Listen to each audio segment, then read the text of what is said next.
The experience I have had. I have much experience with Rakadoo. There have been many countless hours studying his exact behaviour, so I can teach others how to properly deal with this exclusive individual.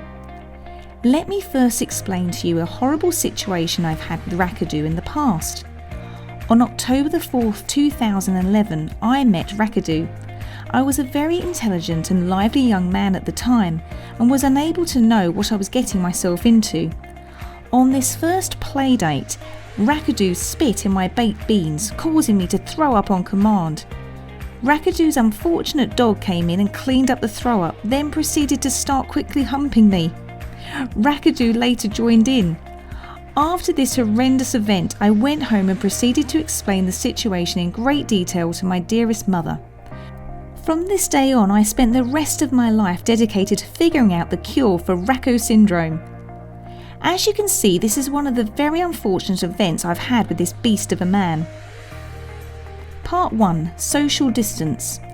Stay away from anyone who looks to have Rakadoo syndrome because the virus is very contagious. I recommend staying at least 30 foot from anyone who seems to have Rakadoo syndrome. If possible, stay indoors as much as possible. The world is changing every day and the virus is constantly spreading.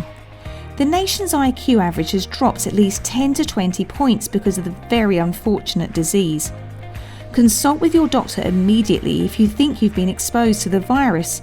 Keep your children away from soccer as this usually increases their chance of exposure. Avoid friends at all costs.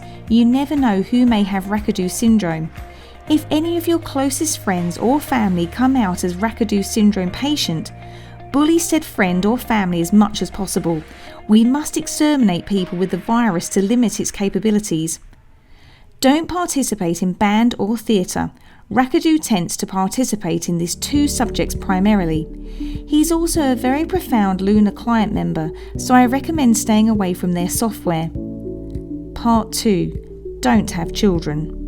Never have children. Anyone could be a Rakadoo in disguise, even your current husband or wife. He is constantly changing personalities and genders, so you may never know if you're in a current relationship with him. Having children will spread the disease. This is very bad for society, so don't have children. It may also cause acid to your genitals, which will cause them to bleed rapidly and combust on the spot. Very spooky. Part 3. The block button. One very useful tool is the block button. It exists on many popular social media platforms. Ever losing an argument to Rakadoo? Just block him. Step 1. Locate the block button on your choice of social media software. Step 2. Left click if on computer or tap with your finger if on a mobile. Step 3. Finished. You are no longer in contact with Rakadoo. If he somehow contacts you through another account, repeat this same process.